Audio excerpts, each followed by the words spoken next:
August છે? નહીં તો પછી ગાંધી જયંતિ? નહીં તો પછી તારા હાથમાં તિરંગો કેમ છે? અરે આજે તો આપણા સંવિધાનનો જન્મદિવસ છે. શું કહ્યું? સંવિધાન, ગાંધીજીનો જન્મદિવસ, સરદારજીનો જન્મદિવસ તો સાંભળ્યો હતું. આ સંવિધાનનો જન્મદિવસ શું છે? અરે રીવા, સંવિધાન એટલે ભારતનું બંધારણ. અરે તું મને એ બતાવ કે આપણને ભણવાનો લખવાનો અધિકાર કોણે આપ્યો? માતા પિતાએ આપ્યો.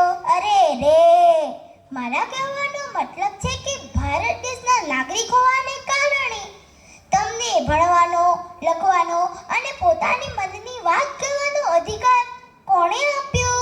સંવિધાને આપ્યો.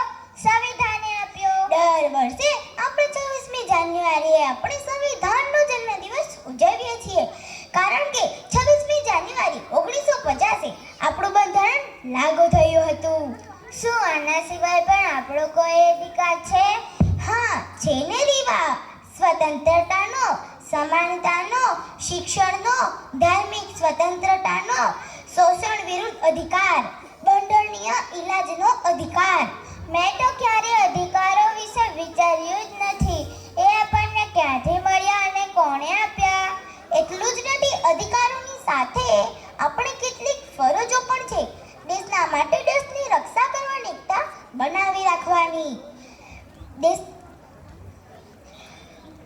સંવિધાનનું પાલન કરવું, રાષ્ટ્રીય ધ્વજ અને રાષ્ટ્રગાનનું પાલન કરવું, રાષ્ટ્રીય ધ્વજ અને રાષ્ટ્રગાનનું સન્માન કરવું, આપણા સાંસ્કૃતિક મૂલ્યો જાળવી રાખવા. તો આપણે જરૂરથી આપણા સંવિધાનનો જન્મદિવસ મનાવવો જ જોઈએ.